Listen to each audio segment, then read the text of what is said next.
public speaking, and it was indeed a wonderful time with him, and it was really insightful.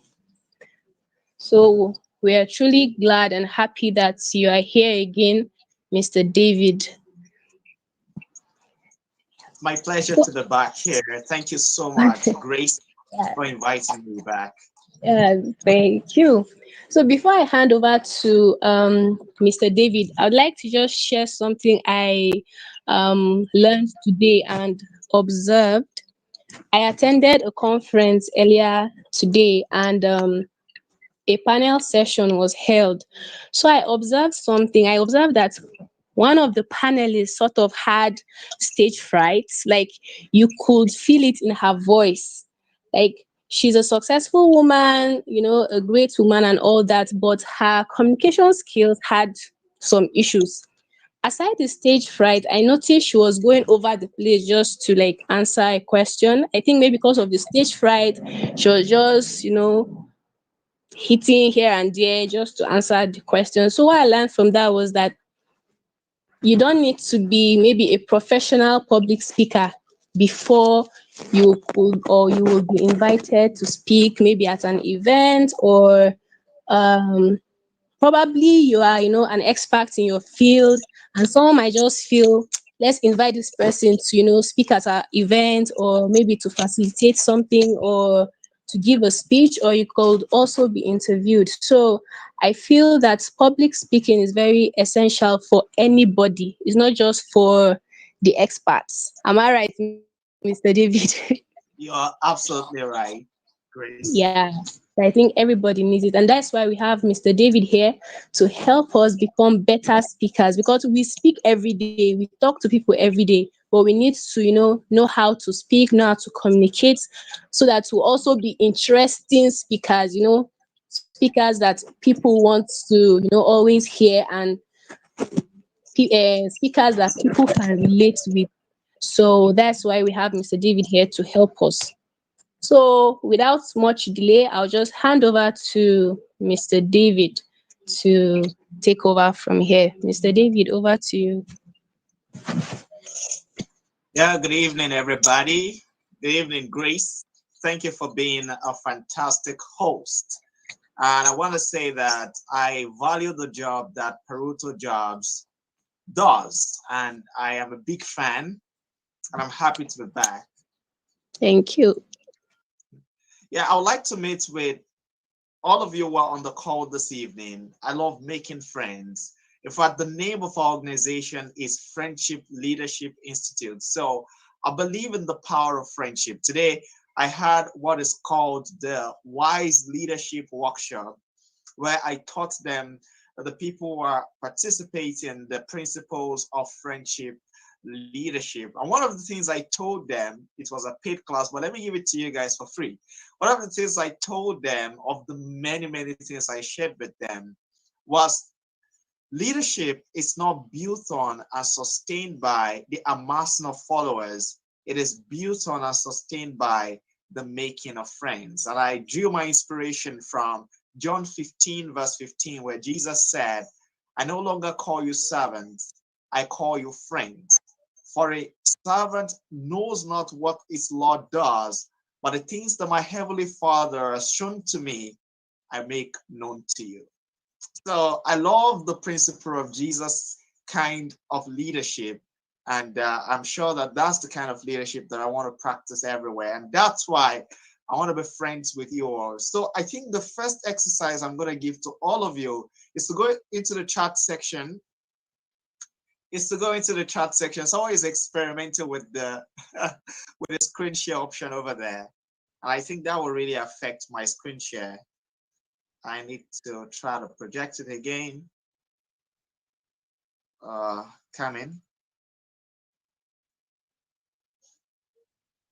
I was trying to experiment. Okay, resume presenting. All right. So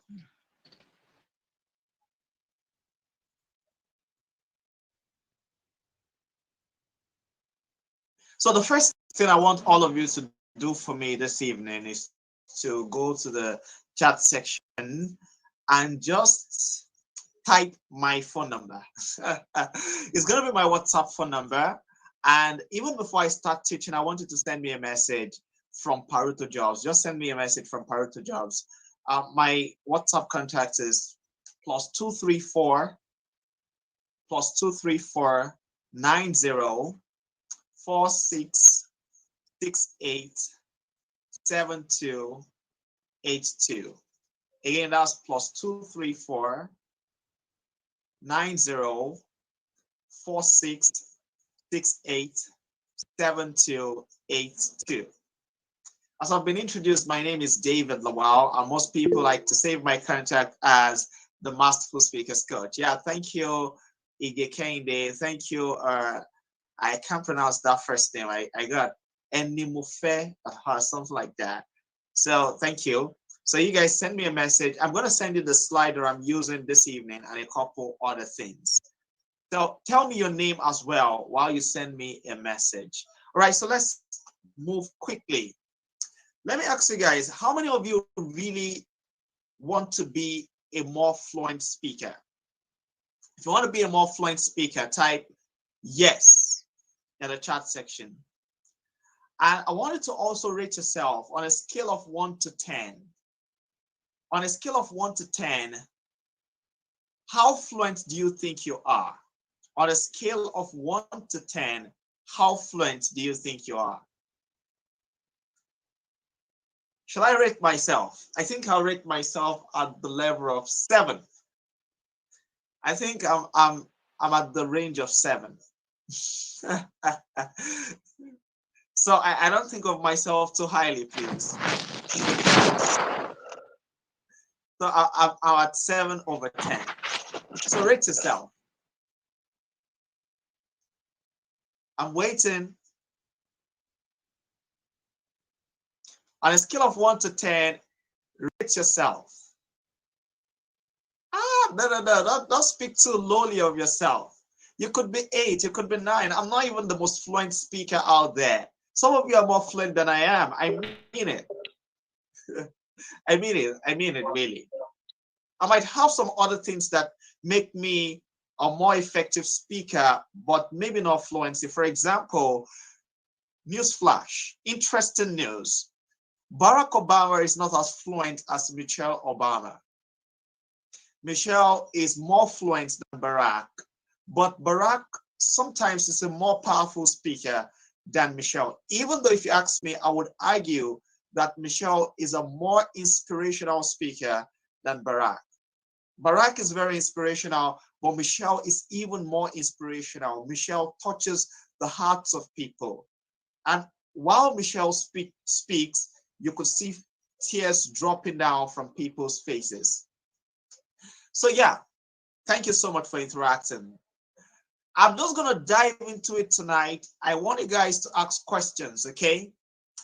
I thought about, starting with telling you guys about a particular time that I was invited to go speak for the National Youth Service Corps.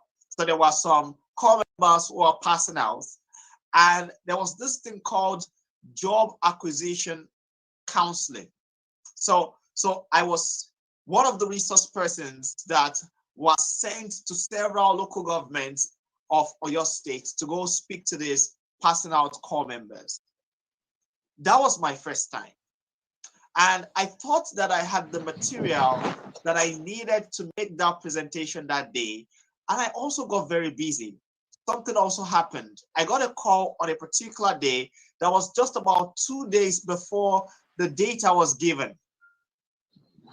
I was told that in the next 2 days I was going to be there, but I got a call early in the morning 2 days before that was the day that they were going to be having the job acquisition counseling.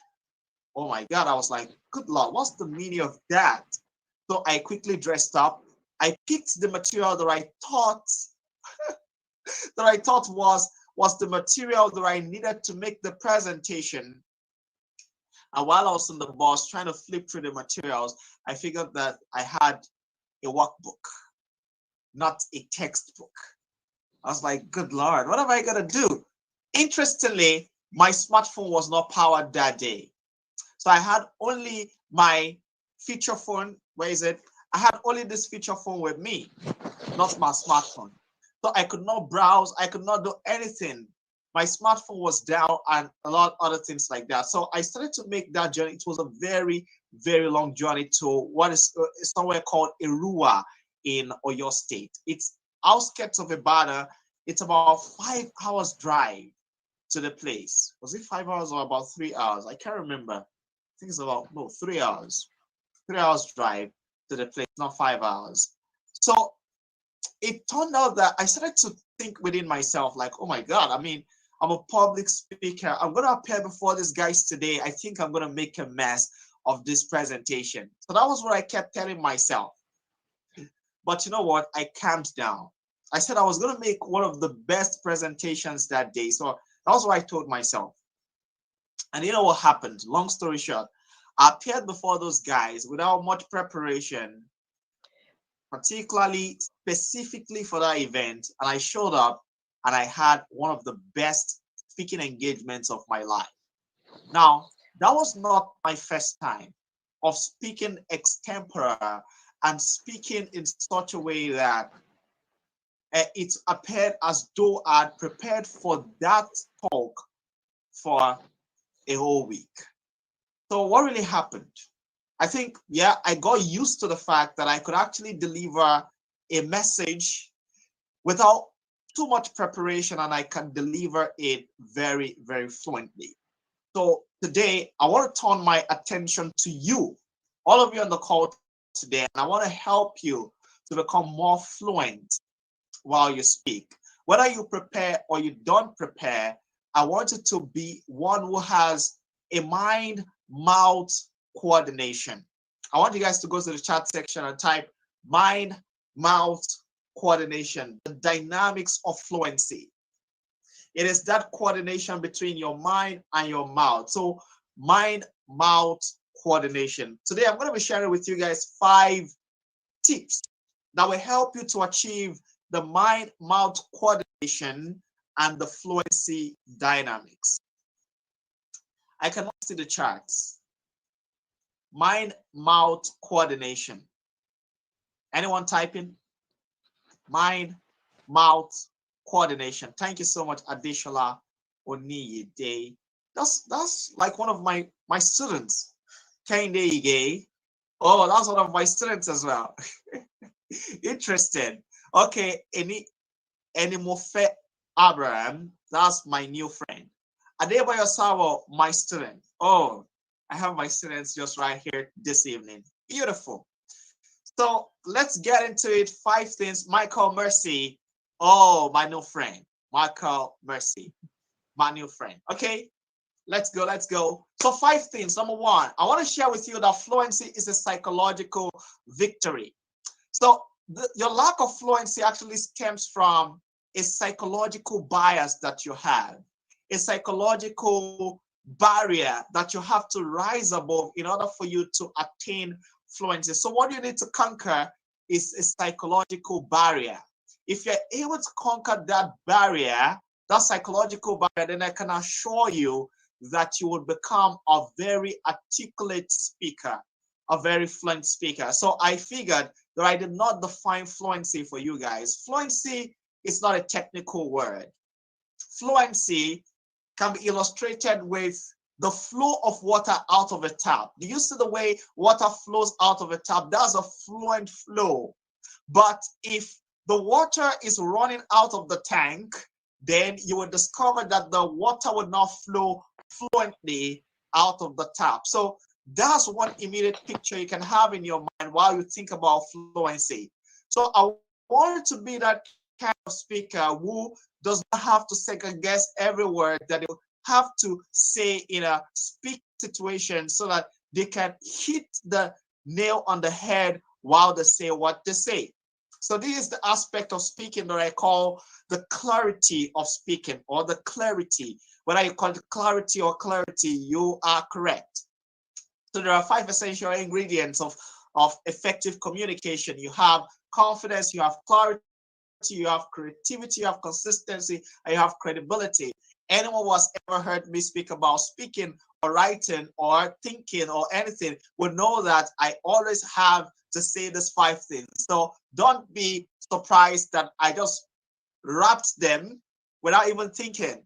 Confidence, clarity, creativity, consistency, and credibility. It's almost like I say them every single day. So those are the 5 essential ingredients of effective communication. But today we are zooming into clarity, that ability for you to express yourself, say what you mean what you say, and have exactness and precision in such a way that will be so amazing to the people who listen to you, so that your sweetness of your lips can actually increase learning in your audience. So fluency is a psychological victory. If you can overcome the psychological barriers that stop you from being fluent, then I can assure you that you will really be fluent. Let me tell you something. You can totally stop me from being fluent right now if you cause a noise. If there is a noise or somebody starts to talk about back and start to mention my name, starts to say a couple of things, you will see I'll begin to lose flow. Or if I start to think, oh, are these people enjoying me? And then I'll get bored. I'll start to lose the flow because psychologically I am disturbed. For example, someone just left the meeting. What if I start to think, oh, maybe this person finds me so boring? I'm going to lose my flow.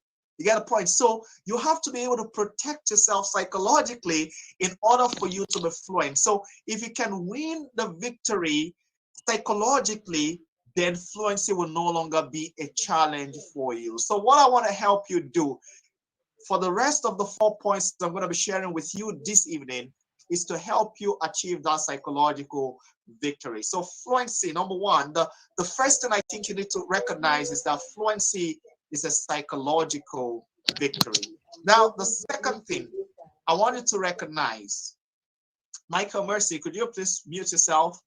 The second thing I want you to recognize is that no one in your audience expects you to be a speech synthesizing machine. Are you guys aware of the first robot to ever become a citizen of a nation? The name of that robot is Sophia, right? Sophia is the name of the robot. And lots of people have interviewed Sophia. In fact, the last time I was watching Tony Robbins interviewing Sophia, and some other actors and actresses have interviewed Sophia. You can ask Sophia any question, and she's going to synthesize the speech very articulately, no stuttering, no. She will pause for a while, a robot, okay, or let me say it will pause for a while, okay. It will pause for a while and then process everything that she has to say and would then give you a response. Now, I don't know how it's done. I don't know the algorithm that processes all of those things to provide that sort of artificial intelligence answer. But one thing I know is this: whenever you hear Sophia, you hear clear message. I mean, no stuttering. It's from the beginning to the very end, all so clear. Nobody is expecting you to be that kind of robot. So no one is in your audience is expecting you to be a speech synthesizing machine. Once you get that settled in your mind, then you're good to go. If I stutter on this call, so long my stuttering is not too much, you guys will not say, oh, that guy is just called a masterful speaker. It's not even really a masterful speaker. Even if I go blank and I don't even know what to say, you guys ain't gonna dismiss me if that doesn't happen too often. You get the point? So no one in your audience expects you to be a speech synthesizing machine. Even if I make a grammatical blunder, one or two throughout the speech, or three, or even four, so long it's not in rapid succession, you guys will still forgive me. So think about that when you think about your audience, that the people in your audience are very kind, and no one in your audience expects you to be a speech synthesizing machine. So the first thing I think you need to know, if you really want to be fluent, is fluency is a psychological victory. Number two, no one in your audience expects you to be a speech synthesizing machine. Now, number three, while you speak, no one can see the mess in your mind. They can only hear the clear message that comes out of your mouth. whether it's the clear or the unclear message that comes out of your mouth. But I put unclear in bracket because a lot of people do not even know that the only reason the audience is dismissing them is because the message that is coming out of their mouth is totally unclear, because they are paying too much attention to the mess that is happening in their mind. Let me tell you something. This is one of the greatest lessons I've ever learned in public speaking. This is one of the greatest lessons, and that's why I put it at the center. It is the fulcrum of the entire fluency wheel in communication, in public speaking, in creative expressions. While you speak, no one can see the mess in your mind. No one can see that you are second guessing a word and picking a word over the other. No one can see that. They can only hear the clear or unclear message that comes out of your out of your mouth, rather. You can see, you still forgive me. Huh? It's okay, right? So while you speak, no one can see the mess in your mind. They can only hear the clear or unclear message that comes out of your mouth. Are you good on that? Now, let me tell you why this is very important. See, while you're speaking, a lot of things are happening in your mind. A lot of things are happening in your mind. A lot of things. So what do you have to do? You have to dismiss those thoughts and reinforce your mind with this idea that the only thing that they can hear, they cannot even see my mind. The only thing they can hear is the clear message that is coming out of my mouth. They don't even know what I've left behind. They don't know if something I wanted to say I've forgotten. So long I can still maintain that train of thought that I'm currently advancing, no problems, right? So no one sees the mess in your mind while you speak. I'll keep repeating that so that I can override the conversation in your mind that keeps telling you they can see the mess in your mind. I'm like, no, no, no. No one can see the mess in your mind. They can only hear the clear message that comes out of your mouth. Do you know how I got to know this? I got to know this when I started to record my speeches.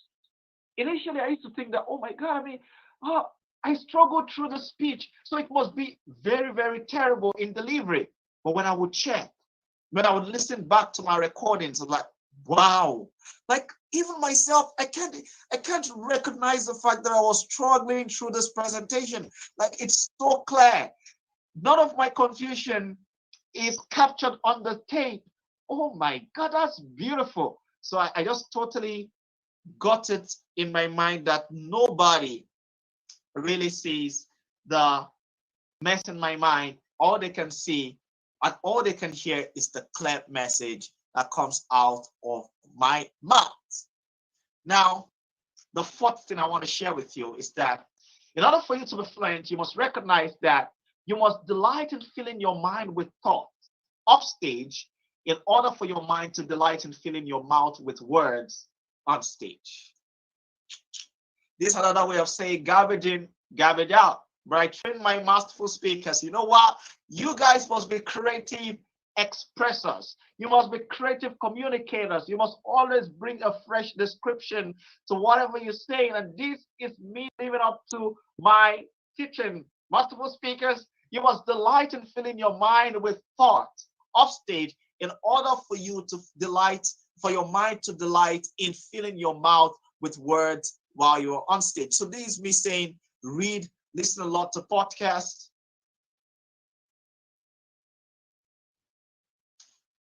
So this is me saying, read, listen a lot to podcasts, listen a lot to TED Talks, listen a lot. And again, don't just listen to TED Talks, don't just listen to great speakers, listen to not so great speakers. Listen to people who you are more intelligent than, people who look up to you. Listen to them, because you know what? Mostly they will be the people in your audience. They'll be the people you have to solve problems for.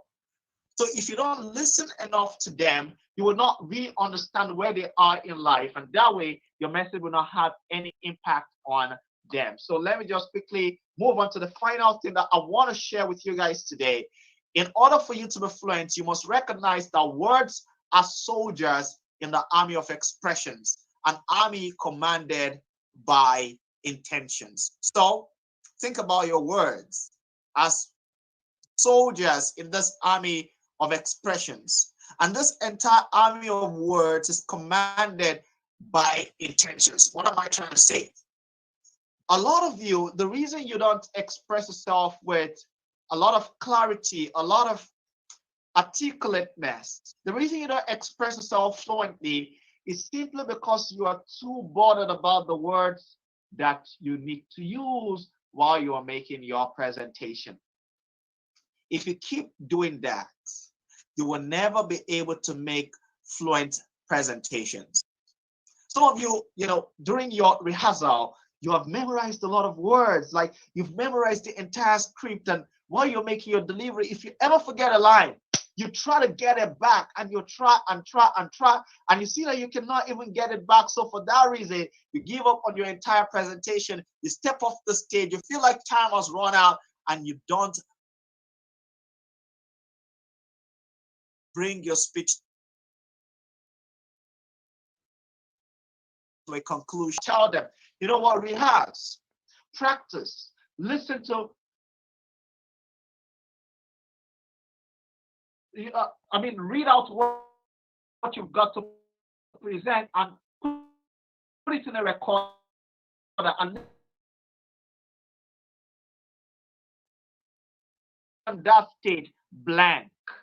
And while you are on that stage, only have the consciousness of the intentions that you have for the people, your audience.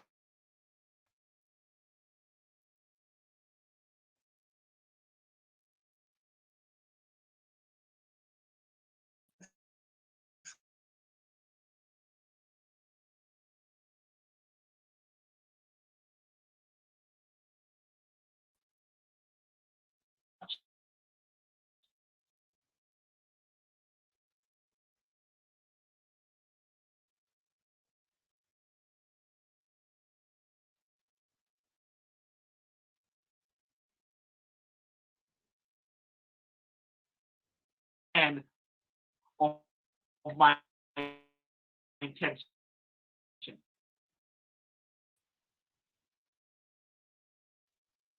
So that's it, brothers and sisters. That's it, friends. That's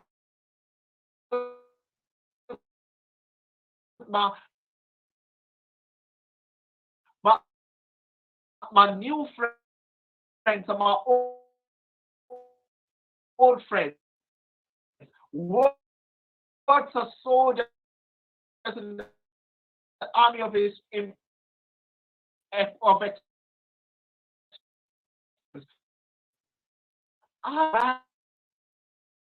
I intend, if your intent are the world always obey uh, intent. So those things you guys, you if you really want to define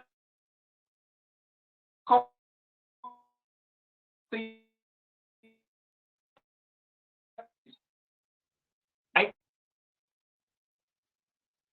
now.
A message is to be communicated to people.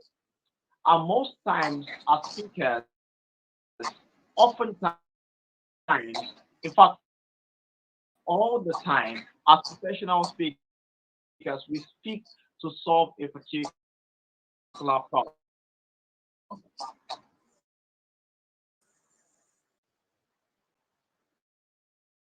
Even when we are speaking to anything, we are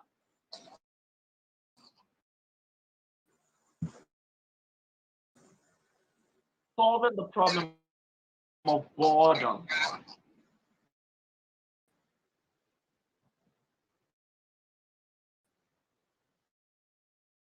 So there is a sense in which we have to overcome the barrier of boredom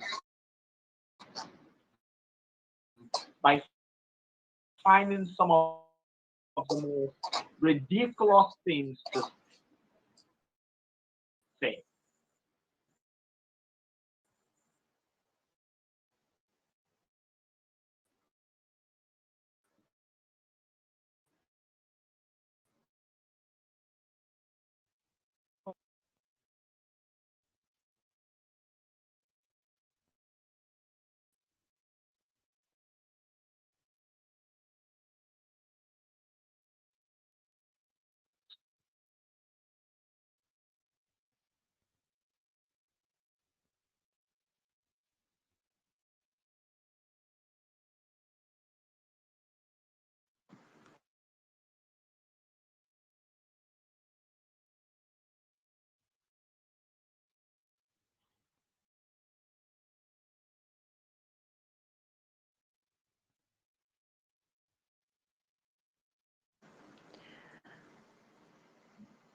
I think I can hear. I don't know. Can anyone else hear?